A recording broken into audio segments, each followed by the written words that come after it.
Hey guys, have you struggled with setting strong goals? I know I have. Have you set goals and not followed them through? I know I have. Have you had trouble being accountable for your goals? I certainly have. So here's the deal. Today I'm going to teach you how to set really strong goals, and I'm going to teach you how to track them.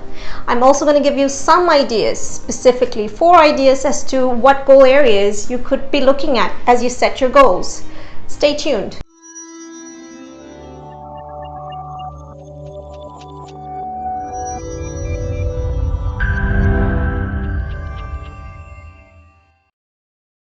Unlocked brings you tips and hacks to amplify your growth and your overall satisfaction in career, lifestyle, or businesses. If you're new here, hit that subscribe button and I will have more videos coming up for you. Let's jump right into the tips on setting goals. Let's firstly think about what a goal is. So a goal is defined as the desired outcome or result of a person's pursuit or ambition. Now that we know what a goal is, the first question you want to ask yourself is why?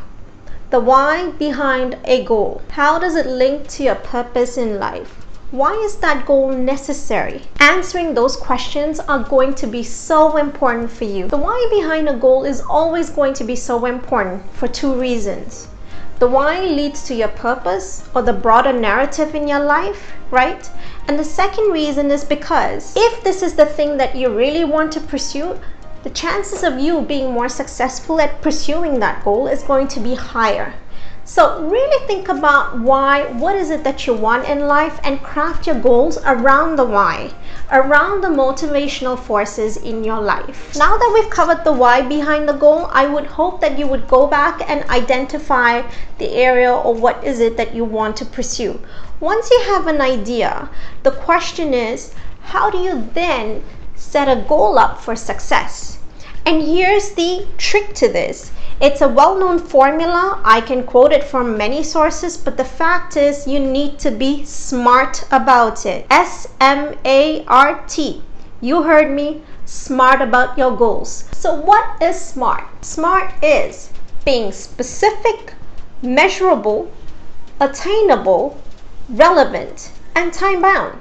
I'm going to dive right deep into these 5 components of being smart on the goal. So being specific really means, let's say I wanted to lose weight. I'm not just going to say my goal is to lose weight. I'm going to be clear on how much weight I want to lose. So it's really the quantity or the amount, or getting into the nitty-gritty of things, right? So I'm going to say I want to lose 20 kilos, okay? That's being specific now.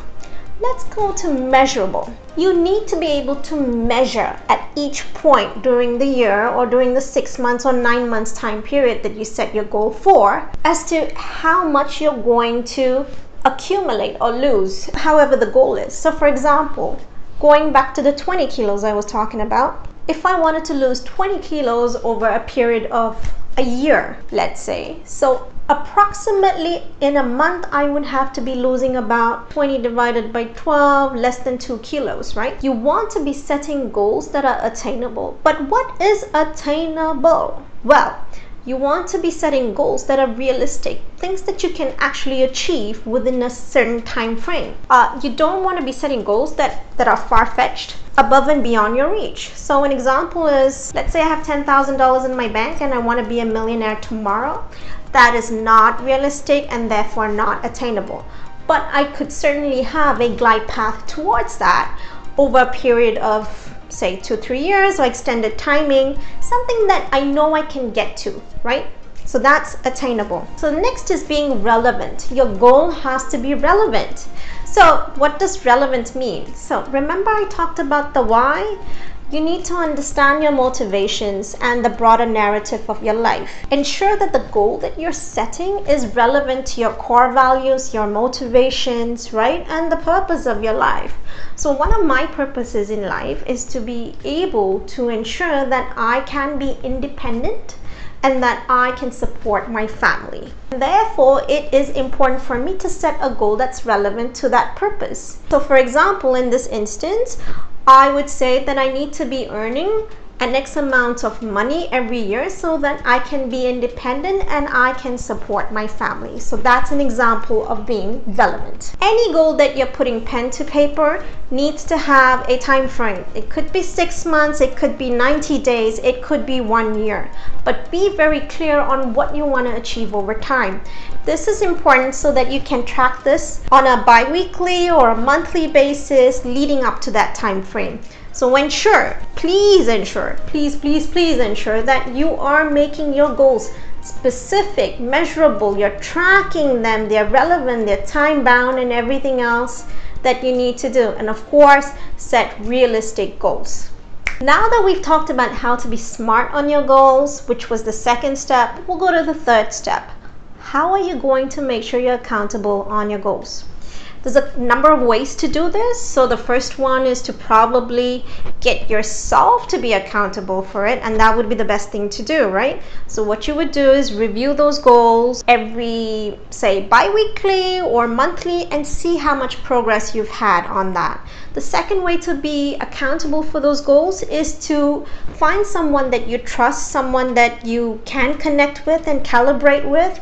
Get them to look at your goals, review those goals, or calibrate with them every month or so. I think that's a wonderful way of telling someone that you're committed to this and that you want to work through this. Those are the two ways you could be accountable for your goals, but ultimately it's on you to ensure that your goals are being achieved progressively as you move through those goals. Step number 4, you need to identify your goals. So what goal areas are you going to play in?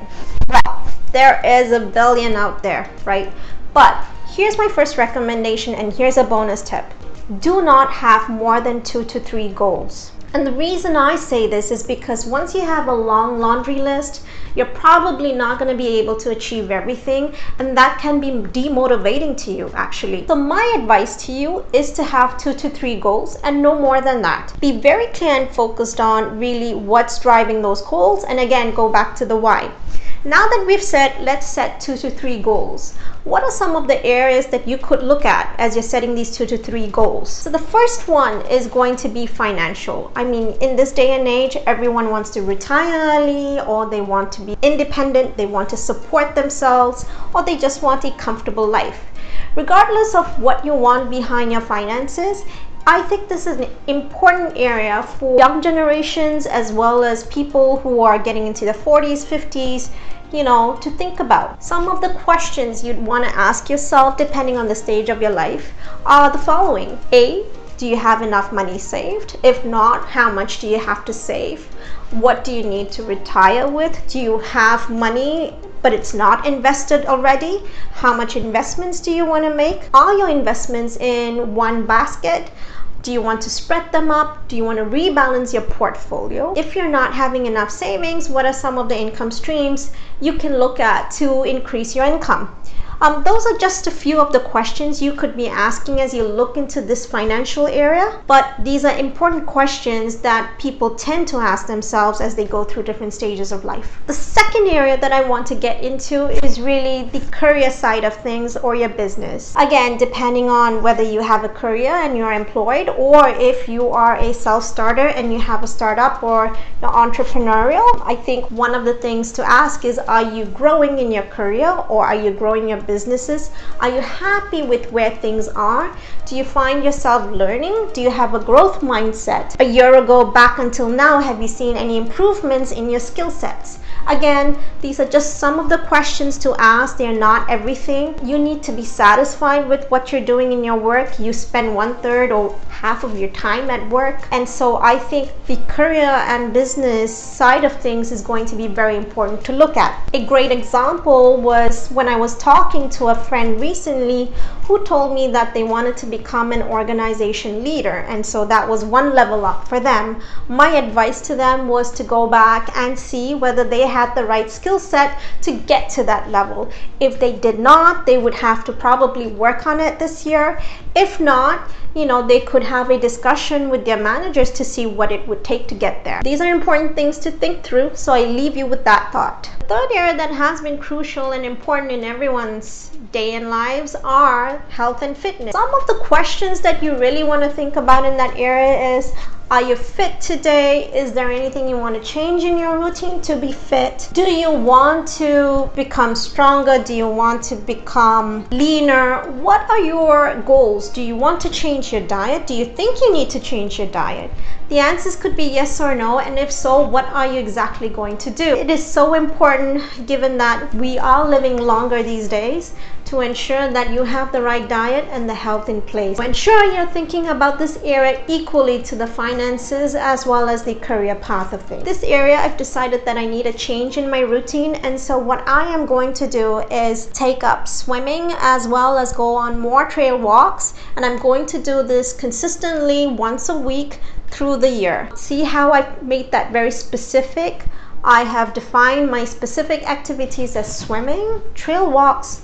I've given it a measurable element, which is once a week, and I'm going to do this for a time period of 1 year. And that's very important for me because I do want to have a solid health as I go through the next year. Last but not least, mental well-being, I think, is also another important area for most of us. Given COVID, its implications and impact that it's had on us, it's been difficult, I think, for most people to recover or deal with the circumstances.